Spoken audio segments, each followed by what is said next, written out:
मंच पर उपस्थित सभी मान्यवर, सामने बैठे हुए मान्यवर और आप सभी छात्राएं, नहीं है, मैं हिंदी भाषी क्षेत्र में पली बढ़ी हूँ और हिंदी की एक छात्रा रही हूँ। और इसी कारण जब हिंदी दिवस मनाने की चर्चा स्टाफ रूम में शुरू थी तो मैंने सबसे पहले बोला कि मुझे बोलने का अवसर दिया जाए, क्योंकि मैं भी देखना चाहती हूँ कि मुझे कितनी हिंदी याद है मराठी भाषी क्षेत्र में आने के बाद में। और बच्चों, मैं एक बात बताना चाहती हूँ, जब हम लोग स्कूल में थे, कॉलेज में थे, तब आपकी तरह हम लोग भी हिंदी पढ़ते थे। और जब हमारी मैडम या हमारे जो शिक्षक थे हमें बोलते थे कि आपको हिंदी के ये पद याद करने हैं या ये रुबाइयाँ याद करके आनी है, तो हमें बहुत गुस्सा आता था। नहीं, अच्छा नहीं लगता था वो सब पढ़ना और वो सब याद करके आना, स्पेशली याद करके आना। हमारी टीचर्स थे, जैसे अब मैं कुछ आपको नाम बताऊंगी, और वो इसलिए कि इस अवसर पर मैं उनको भी याद करना चाहती हूँ कि उन्होंने इतनी अच्छी तरह से मुझे हिंदी पढ़ाई, या हम सबको हिंदी पढ़ाई जो उनके क्लास में बैठे हुए होते थे, कि उनको याद करना तो हिंदी दिवस के अवसर पर बनता ही है, क्योंकि वो थे, उनका आशीर्वाद था, उनका पढ़ाना था। इसलिए आज हम आज मैं हिंदी को फिर से याद करने की इच्छा जो है वो रख रही हूँ। तो पढ़ाते थे और इतनी अच्छी तरह से पढ़ाते थे। हाँ, थोड़ा सख्ती जरूर होती थी कि नहीं, याद करना है तो करके ही आना है, जो बोला है उसको रट के आना है तो रट के ही आना है। और वो रटा हुआ, जो बोलते हैं ना कि रटना नहीं चाहिए, लेकिन जो वो रट के हम जाते थे और मैडम को सुनाते थे, वो आज भी, जब मैंने कल पढ़ने के लिए उठाया इन सब चीज़ों को, तो आज भी हमें वो सब चीज़ें याद हैं। इसलिए जो मैंने पढ़ा और वो सभी मैं आपके सामने दोहराना चाहती हूँ। ये जो है कुछ जो कविता और दोहे हम लोगों ने रटे थे, वो उनके साथ में आज मैं आपको परिचय कराना चाहती हूँ। सबसे पहले, वैसे तो बहुत पीछे से हिंदी का इतिहास चला आ रहा है, इतिहास कभी पीछा छोड़ता ही नहीं है, इतिहास रहता ही है। हिंदी का इतिहास बहुत पुराना है, वहाँ से तो मैं नहीं लेती जी, लेकिन जो मुझे याद रहते हैं हमेशा, उनसे हम लोग शुरुआत करेंगे। तो कबीर जी हैं, 1398 साल में उनका जन्म हुआ था। उनके बहुत सारे दोहे हैं जो बहुत प्रसिद्ध हैं। उसमें से एक जो मुझे कल फिर से याद आया था, वो था, रात गंवाई सोए के, दिवस गंवाया खाए, हीरा जन्म अमोल था, अमोल सा कोड़ी बदले जाए। मतलब रात को तो हम लोगों ने सोकर गंवा दिया और दिन को हम लोगों ने खा पी कर गंवा दिया। हीरे जैसा जन्म है जिसका हमें उपयोग करना चाहिए था, वो कोड़ी के भाव में बदलता चला जा रहा है, कोड़ियों की तरह बदलता जा रहा है, जिनका कोई मूल्य ही नहीं है। तो इतने अच्छे भाव जो हैं उनके दोहों से हम लोग के सामने आते हैं, और इतनी अच्छी अच्छी बातें वो हमें इन सब चीज़ों के बारे में, इन सब चीज़ों के माध्यम से सिखा कर जाते हैं कि आलस करना ठीक बात नहीं है। सारा दिन और रात आप इसी तरह गंवाओगे तो इतना अच्छा जन्म जो मिला हुआ है वो सब कौड़ियों के भाव में बदल जाएगा। सूरदास जी, जिनका जन्म 1478 साल में हुआ, सूरदास जी कहते हैं कि अंधे थे और फिर भी उन्होंने बड़ी सुंदर रचनाएं जो हैं वो की हैं।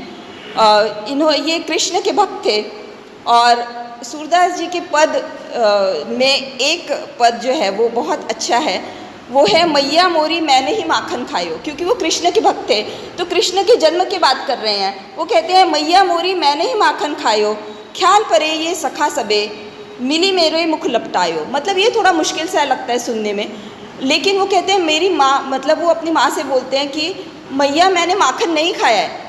जो उसको पकड़ने के लिए जा रही है और उसको डांटने के लिए जा रही है, जो उसकी माँ है, तो उसको कहती है मैंने नहीं माखन खाया, ये जो मेरे मित्र हैं, ये जो मेरे छोटे छोटे सखा हैं, इन्होंने मिलके जानबूझ करके मेरे मुंह पे माखन लगाया है। मैं माखन खाता ही नहीं और खाऊंगा ही नहीं, मैं चोरी करता ही नहीं। इस तरह से वो अपनी माँ को बताते हैं, और उन्हें वो जो कृष्ण की बचपन की बात है वो सूरदास जी ने अपने पद में जो इसी तरह से, जैसे मैंने अभी आपको बताया, उसी तरह से उन्होंने बताई हुई है। उसके बाद में मीराबाई का जन्म आता है 1498 साल में। ये भी कृष्ण की भक्त रही हैं। एक भक्ति काल था, जिस भक्ति काल में कृष्ण के बारे में बहुत सारी रचनाएं जो हैं वो रची गई। मीराबाई कहती हैं, पग घुंघरू बांध मीरा नाची रे। ये तो आपने पिक्चर में भी गाना सुना होगा, उसी के जो बोल हैं, पग घुंघरू बांध मीरा नाची रे, मैं तो नारायण की आप ही हो गई, मैं तो नारायण की आप ही हो गई दासी रे, लोग कहे मीरा हो गई बावरी, ज्ञात कहे कुल नासीरे, मतलब मीरा जी कहती हैं कि मैं तो भगवान कृष्ण के प्रेम में इतनी ज़्यादा पागल हो गई कि मैं पैरों में घुंघरू बांध के नाचने लगी, बरबस नाचने लगी। उनको को नाचना नहीं आता था, फिर भी वो नाचने लगी।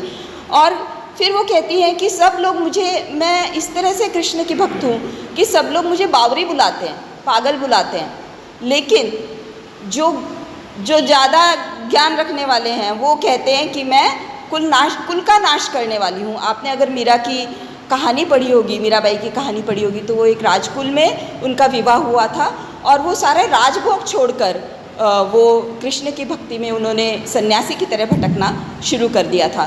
तो वो अपने ही बारे में बोलती हैं कि मैं कृष्ण की भक्ति में, कृष्ण के प्रेम में मैं इतनी पागल हो गई कि मैं पैरों में घुंघरू बांधकर नाचने लगी।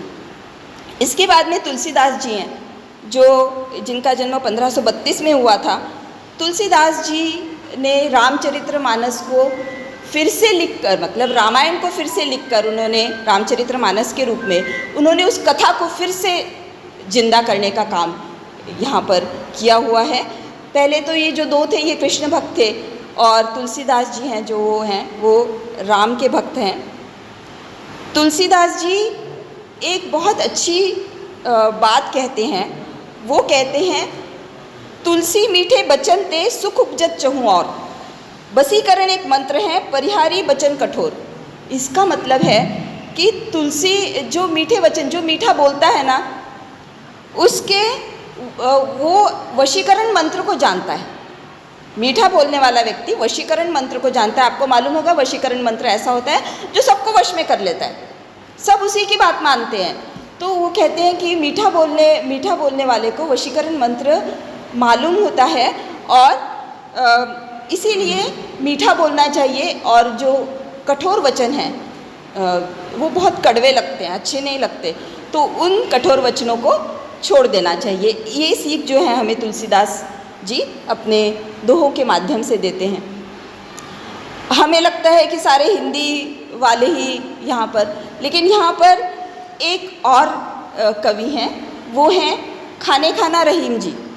रहीम जी का जन्म 1556 में हुआ था और उन्होंने तो बहुत ही प्यारी बात कही है। वो कहते हैं, रहीमन धागा प्रेम का मत तोड़ो चटकाए, टूटे पे फिर ना जुड़े गांठ पड़ जाए। वो कहते हैं कि जब आपके किसी से बहुत अच्छे संबंध होते हैं उन्हें तोड़ना नहीं चाहिए। तोड़ने के बाद में अगर आप जोड़ोगे तो उसमें गांठ पड़ जाएगी, और आपको मालूम है जब कभी गांठ पड़ती है तो उसको निकालना बहुत मुश्किल हो जाता है। तो इसीलिए वो कहते हैं कि सबसे संबंध जो है वो अच्छे बना के रखने चाहिए। रहीमन धागा प्रेम का मत तोड़ो चटकाए, टूटे पे फिर न जुड़े गांठ पड़ जाए। उसके बाद में एक और है जो मुझे बहुत पसंद है, मतलब अगर ये थोड़ा सा लंबा तो नहीं होगा, मैंने बहुत ख्याल रखा है कि लिमिट में ही रहे सब कुछ, बट स्टिल, दुख में सुमिरन सब करे, सुख में करे न कोय, जो सुख में सुमिरन करे वो दुख काहे होए। वो ये कहते हैं भगवान के बारे में कि दुख में भगवान का स्मरण सब करते हैं, सब भगवान को याद करते हैं दुख के वक्त, और लेकिन सुख के वक्त जब अच्छे दिन होते हैं तब अगर हम भगवान को याद करेंगे तो दुख के ये दिन आएंगे ही नहीं। इस तरह से उन्होंने हमें सीख देने की कोशिश जो है वो इसके माध्यम से की है। फिर से पढ़ना चाहूँगी, मुझे बहुत अच्छा लगा इसलिए। दुख में सुमिरन सब करे, सुख में करे न कोय, जो सुख में सुमिरन करे तो दुख काहे होए। उसके बाद में कुछ आधुनिक काल आता है, इसमें ये कहते हैं मैथिली शरण गुप्त, 1886 में इनका जन्म हुआ था। बीच में बहुत सारे कवि रह गए होंगे, मतलब छोड़े भी थे, मैंने पढ़े लेकिन उनको साइड में कर दिया। बहुत अच्छे कवि रहे हैं लेकिन वो फिर भी जो बहुत महत्वपूर्ण है उन्हीं के बारे में बात करूँगी। मैथिली शरण गुप्त हैं जिनको राष्ट्रकवि का दर्जा भी प्राप्त हुआ है। तो हाँ, तो राष्ट्र को एक बार ये केबीसी में भी प्रश्न पूछा गया था कि राष्ट्रकवि कौन है। मैथिली शरण गुप्त, रामधारी सिंह दिनकर और 2-4 और नाम थे। तो मुझे लगा था रामधारी सिंह दिनकर जो कवि हैं वो राष्ट्रकवि होंगे, लेकिन वो नहीं उसका उत्तर था। उसका उत्तर यही था मैथिली शरण गुप्त जी, जिनका जन्म 1886 साल में हुआ था। इन्होंने भगवान गौतम बुद्ध के बारे में लिखते हुए बोला है, जब वो अपनी पत्नी को छोड़ के, मतलब उन्होंने जब संन्यास लिया तब वो अपनी पत्नी को सोता हुआ छोड़ के चले गए थे। उनको लगा था कि वो उन्हें रोक लेंगी, इसीलिए उन्होंने उन्हें जगाया नहीं और बिना जगाए वो रात के अंधेरे में संन्यास लेने के लिए घर छोड़कर, महल छोड़कर निकल गए थे। तो उस वक्त यशोधरा का दुख है, उन्होंने मैथिली शरण गुप्त ने बड़े सुंदर शब्दों में बयान किया है। उन्होंने कहा है, सखी वे मुझसे कहकर जाते, सखी अपनी सहेली को वो कहती हैं, सखी वे मुझसे कहकर जाते कि कहते तो क्या मुझे अपने पथ में बाधा पाते। वो कहती है कि अगर वो मुझसे कहकर जाते तो क्या मैं उनको रोक लेती, मैं तो उनसे इतना प्रेम करती हूँ कि मैं उनको कभी उनकी बात को टालती नहीं हूँ। तो वो प्रश्न पूछती है कि अगर वो मुझसे कहकर जाते तो क्या मैं उनको रोक लेती। वो उनके अपने पति की इस राह में भी बाधा नहीं बनना चाहती कि वो संन्यास लेने जा रहे हैं, उसको छोड़कर, खुद यशोदा को छोड़कर गौतम बुद्ध जो हैं वो निकल रहे हैं, लेकिन मैं उनको इस मार्ग में भी नहीं रोकने वाली थी। इसीलिए वो कहती है कि सखी वे मुझसे कहकर जाते, कहते तो क्या मुझे अपने मार्ग में, अपने पथ में बाधा पाते। फिर मैथिली शरण गुप्त का एक बड़ा अच्छा सा गीत है जो उन्होंने लिखा है। वो कहती है, वो इसमें वो सखी शब्द का बहुत यूज़ करते हैं, मतलब बहुत उसको प्रयोग करते हैं।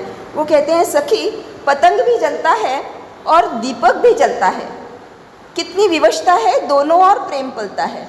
तो इसमें वो पतंग और दिए के बारे में बात कर रहे हैं और मतलब वो इसमें विवलता शब्द यूज़ किया हुआ है। मतलब विवलता शब्द बहुत कहने में थोड़ा सा मुश्किल लगता है, इसलिए मैंने उसको विवशता में चेंज कर दिया कि सखी पतंग भी जलता है, हाँ दीपक भी जलता है, कितनी विवशता है दोनों और प्रेम पलता है।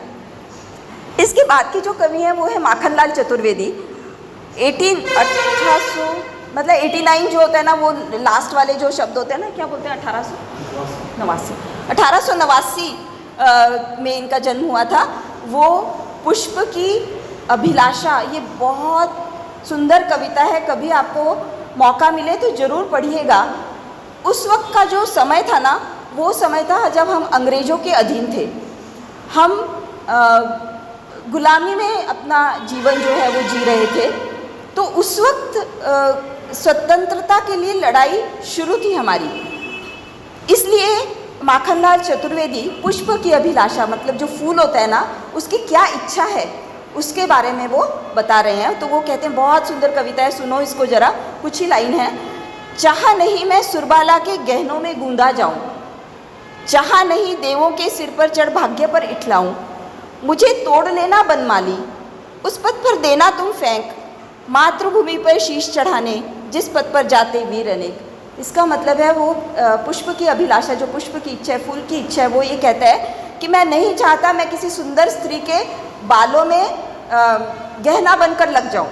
फूल कहता है मैं ये नहीं चाहता, मैं ये भी नहीं चाहता कि मुझे भगवान के सामने अर्पण कर दिया जाए, ये भी मैं नहीं चाहता। मैं सिर्फ इतना चाहता हूँ कि जिस राह पर, जिस रास्ते पर जो स्वतंत्रता सेनानी हैं वो जा रहे हैं, उस राह पर मुझे तोड़कर फेंक दो ताकि मैं उनके पाँव में कांटे न लगने दूँ। इतना सुंदर वर्णन जो पुष्प की, जो फूल की इच्छा है, उसको उन्होंने शब्दों में पिरोया है माखनलाल चतुर्वेदी जी ने। तो बहुत सुंदर शब्दों में उन्होंने ये, और ये कविता उस वक्त भी बहुत अच्छी लगती थी सुनने में और आज भी बहुत अच्छी लगती है। उसके बाद के एक कवि हैं सूर्यकांत त्रिपाठी निराला जी। ये 1899 में इनका जन्म हुआ था। ये तो बड़ा बहुत सुंदर सा एक उन्होंने बहुत कविताएं बहुत अच्छी अच्छी लिखी हुई हैं।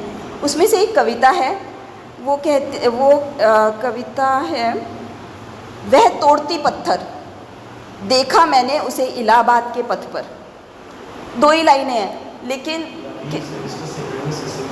अच्छा हिंदी, कितनी सुंदर कविता है। आप देखो, आप सच में पढ़ो इन सबको, और जब आप पढ़ेंगे ना तो बहुत अच्छा लगता है। तो वो वह तोड़ती पत्थर देखा मैंने उसे इलाहाबाद के पथ पर, मतलब इलाहाबाद के तरफ जो रास्ता जाता है वहाँ पर एक मजदूर महिला के बारे में वो बात कर रहे हैं, और फिर बाद में बीच में उसके हल्के से उसके सौंदर्य का भी वो वर्णन करते हैं। वो इतनी मेहनत करती है फिर भी उसका सौंदर्य उस मेहनत में कितना खुलकर आता है। ये इसका भी वर्णन निराला जी ने, सूर्यकांत त्रिपाठी निराला जी ने इसमें किया हुआ है। उसके बाद के जो कवि हैं वो है रामधारी सिंह दिनकर। 1908 में इनका जन्म हुआ था। उनके बारे में ना बहुत सारी उनकी कविता, मेरे ख्याल से रश्मि रथी भी उन्हीं की है ना, रश्मि रथी भी है उन्हीं की, जिसमें उन्होंने कर्ण के बारे में बात की हुई है। मेरे ख्याल से उसी में की कुछ कहानियाँ हैं जो मैंने कुछ लाइन्स हैं जो मैंने इंस्टाग्राम पे कभी, ये सब आपको तो मेरे से ज़्यादा मालूम है। अभी मैडम ने भी आपको बोला कि आप इंस्टा पे जाते हो, आप सोशल मीडिया पे रहते हो, तो ये सच है, आप ज़्यादा सुनते हो, मैं कभी कभी सुन लेती हूँ। तो उसमें मैंने ये कुछ चंद लाइनें जो हैं वो सुनी थी कि दुर्योधन तो आपको सबको मालूम ही है। जब दुर्योधन कहता है मैं सुई की नोक के बराबर भी कुछ पांडवों को देने वाला नहीं हूँ, उसने मना कर दिया, मैं कुछ भी नहीं दूंगा पांडवों को, चाहे कुछ भी हो जाए। तो दुर्योधन को चेतावनी देते हुए भगवान कृष्ण कहते हैं, उस वक्त का वो वर्णन करते हैं जब भगवान कृष्ण दुर्योधन को चेतावनी देते हैं। रामधारी सिंह दिनकर जी उस वक्त कहते हैं, हरि ने भीषण हुंकार किया, यहाँ हरि भगवान कृष्ण, हरि ने भीषण हुंकार लिया, अपना स्वरूप विस्तार किया, भगवान कुपित होकर बोले, जंजीर बढ़ाकर साध मुझे, हाँ हाँ दुर्योधन बांध मुझे, यह देख गगन लय है मुझ में, यह देख पवन लय है मुझ में, अमृतत्व फूलता है मुझ में, संहार झूलता है मुझ में। इस तरह की मतलब उन्होंने दुर्योधन को चेतावनी दी कि तू मतलब उन्होंने अपना रूप, अपना जो विस्तारित स्वरूप है वो उन्होंने दुर्योधन को दिखाया। और आपको पता है कृष्ण का विस्तारित स्वरूप तीनों लोगों को व्याप्त कर देता है, इस तरह इतना विस्तारित स्वरूप भगवान कृष्ण का है। तो उस व्यापक स्वरूप के साथ में वो दुर्योधन को चेतावनी देते हैं और कहते हैं कि हाँ लेकर आ जंजीर को, अपना हाथ बढ़ा और मुझे बांध, मतलब वो देख ले तो मुझे बांध सकता है कि नहीं बांध सकता, इस तरह से वो उसको चेतावनी देते हैं। और ये भी देख ले कि ये संपूर्ण गगन जो है, ये संपूर्ण आकाश जो है ये मुझ में है, ये संपूर्ण हवा जो चलती है ये मुझ में है, और सारा सभी कुछ मेरे अंदर समाविष्ट है। और इसी के साथ में वो ये भी कहते हैं, देख ले संहार भी मुझसे मेरे ही कारण हो सकता है, मतलब तेरा वध जो है ये भी, और कौरवों का वध जो है ये भी मेरे कारण हो सकता है। इस तरह से चेतावनी देते हुए वो बोलते हैं। और इसको बहुत सुंदर शब्दों में रामधारी सिंह दिनकर जी ने हम कविता के रूप में हमारे सामने रखा हुआ है। उसके बाद में एक कवियत्री हैं, अभी तक सभी कवियों के बारे में मीराबाई को छोड़ के हम लोगों ने बात करी, इसके ये हैं सुभद्रा कुमारी चौहान। 1904 में इनका जन्म हुआ था। अभी 1904 की बात आप सबको मालूम है कि 1947 में हमें स्वतंत्रता की प्राप्ति हुई। ये भी वही काल था जब हमारा संघर्ष अंग्रेज़ों के साथ में चल रहा था। तो 1904 में इन्होंने बहुत प्रसिद्ध कविता, जन्म जब इनका हुआ उसके बाद में इन्होंने एक बड़ी प्रसिद्ध कविता लिखी है, झांसी की रानी। मेरे को तो सुनाना नहीं आता, लेकिन जब कभी आप अच्छा सुनाने वालों के मुंह से जब आप कभी इस कविता को सुनेंगे ना, तो रोंगटे खड़े कर देने वाली कविता। इतने सुंदर शब्दों का उन्होंने अपने कविता में उस शब्दों को यूज़ किया है। मुझे सुनाना नहीं आता, इसलिए मैं बड़ी माफ़ी चाहती हूँ, क्योंकि इतनी सुंदर कविता को मेरे जैसे व्यक्ति ने के मुँह से सुनना आपको अच्छा नहीं लगेगा। वो ये कहती हैं, चमक उठी सन 57 में वह तलवार पुरानी थी, चमक उठी सन 57 में वह तलवार पुरानी थी, बुंदेले हर बोलों के मुँह हमने सुनी कहानी थी, खूब लड़ी मर्दानी वो तो झांसी वाली रानी थी। तो ये बहुत मैंने लक्ष्मीबाई का जो वर्णन किया है उसको देखने के बाद वो ये कविता जब मैं सुन रही थी, मैंने मेरी स्टूडेंट्स को भी मैंने बीच में बोला है कि जब मैं खाना वगैरह बनाती हूँ ना, तो मैं ये ऐसे कुछ वीडियोस लगाती हूँ। तो मेरे साथ में मेरी बेटी भी खाना बना रही थी एक दिन, दोनों मिलके खाना बना रहे। तो बच्चों को, लड़कियों को सिखाना, बेटियों को सिखाना हो, बच्चों को सिखाना हो तो साथ में खड़ा कर लो ना, तो वो ज़्यादा जल्दी सीखते हैं। तो वो भी मेरे साथ में मेरी मदद कर रही थी, हेल्प कर रही थी, खाना बना रही थी। तो जब उसने ये कविता सुनी ना, जो सुनाने वाला था उसने इतने सुंदर तरीके से इसको बोला कि सचमुच में हम लोग रुक ही गए दोनों काम करते करते। तो ऐसे जब अगर शब्द इतने सुंदर हो सकते हैं जो आपके मन में इतनी अच्छी भावनाएं पैदा करें कि आप रुक जाओ काम करते करते, आपके रोंगटे खड़े हो जाएं, वो शब्दों में कितना सामर्थ्य है, वो हिंदी में, उस हिंदी में कितना सामर्थ्य है, ये आप सोचिए।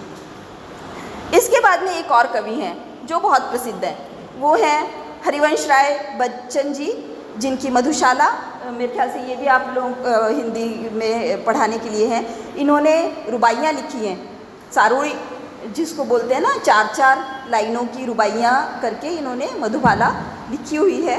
उसमें इन्होंने एक बहुत सुंदर सी रुबाई लिखी है, 4 लाइनें तो नहीं, 2 ही लाइनें हैं, वो मैं पढ़ूंगी जो मुझे अच्छी लगी। वो कहते हैं, बैर बढ़ाते हैं मंदिर मस्जिद, मेल कराती मधुशाला। तो उनका कहना है कि मंदिर और मस्जिद में जाने वाले तो अलग अलग धर्मों के लोग हैं, और मंदिर में जाने वाले, मस्जिद में जाने वाले, ये तो सिर्फ बैर बनाने का काम करते हैं, मतलब दुश्मनी बढ़ाने का काम करते हैं, दूसरा कुछ नहीं करते। लेकिन एक जगह है जहाँ पे मंदिर भी भूल जाते हैं, मस्जिद भी भूल जाता है, हिंदू भी भूल जाता है, मुस्लिम भी भूल जाता है, और वो है मधुशाला। तो इस तरह से उन्होंने बोला हुआ है। फिर अब मेरे लास्ट का एक कवि है जो बहुत रिसेंट है, जिनकी डेथ नहीं हुई है, जो अभी भी अपनी कविताएं जो हैं वो पढ़ते हैं, लेकिन उनकी कविताओं का स्वरूप अब बदल गया है, जो मुझे अच्छे लगते हैं, इसलिए मैंने उनको यहाँ पे लिया। वो पहले प्राध्यापक के रूप में, हिंदी के प्राध्यापक थे, और उसके बाद में उन्होंने पॉलिटिक्स ज्वाइन करी, और फिर उन्होंने ये प्राध्यापक, इतना ज़्यादा उनको पॉलिटिक्स से प्यार हो गया कि वो उन्होंने छोड़ दिए प्राध्यापक, मतलब पढ़ाना छोड़ दिया। तो उन्होंने पढ़ाना छोड़ दिया और उन्होंने कहा कि मैं पॉलिटिक्स में, लेकिन पॉलिटिक्स कितनी ख़राब चीज़ है, अच्छे लोगों को काम नहीं करने देती। तो उन्होंने, पॉलिटिक्स वालों ने सचमुच में कुमार विश्वास को निकाल के अलग कर दिया, और अब वो हर जगह कविता सुनाते हैं, भाषण देते हैं, और अब उनकी कविताएं जो हैं उनका स्वरूप बदल गया। अब वो भक्ति रस की कविताएं, उम्र के साथ साथ में ना फ़र्क पड़ता चेंज होता जाता है आपका एटीट्यूड। तो पहले वो प्यार की कविताएं सुनाते थे, उन्होंने कहा भी है कि मैं प्रेम की कविताएं सुनाता था, और अब जब आप कुमार विश्वास को सुनेंगे ना, तो वो भक्ति रस की कविताएं जो हैं वो ज़्यादा सुनाते हैं। बीच में एक दौर आया था जिसमें वो सिर्फ पॉलिटिक्स की कविताएं सुनाते थे, पॉलिटिक्स के ऊपर की कविताएं सुनाते थे, क्योंकि वो पॉलिटिक्स में थे इसलिए। तो कुमार विश्वास जी की पहली एक बहुत ज़्यादा जिस कविता ने युवाओं को पागल कर दिया था, युवा पीढ़ी को, उस वक्त की जो मतलब शुरू के दौर की जो उनकी एक कविता है जो बहुत ज़्यादा फेमस हुई। अब वो जब वो उस कविता को पेश करते हैं ना, तो सारा हॉल उन्हीं के साथ में उस कविता को गाने लगता है, इतनी फेमस उनकी वो कविता थी। आप लोगों की कविता सुन लीजिए। कवि कहते हैं, कवि कुमार विश्वास कहते हैं, कोई दीवाना कहता है, कोई पागल समझता है, मगर धरती की बेचैनी को बस बादल समझता है। मैं तुझसे दूर कैसा हूँ, तू मुझसे दूर कैसी है, ये तेरा दिल समझता है या मेरा दिल समझता है। इस तरह से उन्होंने, ये कविता से उन्होंने शुरुआत की थी, और इस कविता ने युवाओं के मन में इतने भाव के, मतलब अभी आप लोग बैठे हैं, शायद मेरा कहने का तरीका ठीक नहीं है, लेकिन जब वो ये कविता कहते थे ना, तो पूरा हॉल जो है वो तालियों से गूंज उठता था। इतने सुंदर तरीके से वो इस कविता को पेश करते हैं। फिर से एक बार बोलूँगी। कोई दीवाना कहता है, कोई पागल समझता है, मगर धरती की बेचैनी को सिर्फ बादल समझता है। मैं तुझसे दूर कैसा हूँ, तू मुझसे दूर कैसी है, ये तेरा दिल समझता है या मेरा दिल समझता है। इस तरह से कविता उन्होंने कही थी। तो मुझे मालूम नहीं कि आप लोगों को अच्छा लगा या नहीं, बट मैंने मेरे बचपन से जो अब तक की जो कविताएं पढ़ी, जिन कवियों के बारे में पढ़ा, जो मेरी टीचर्स ने हमसे रटवा लिया, रट के आओ नहीं तो डंडे पड़ेंगे, तो उन डंडों के डर से जो हम लोगों ने रटा, वो कल फिर से हिंदी दिवस के उपलक्ष्य में फिर से याद करने का मौका जो है वो मुझे मिला, और आज आप सबके सामने मैंने रखा वो, तो आप सबने मुझे सुना। Thank you so much.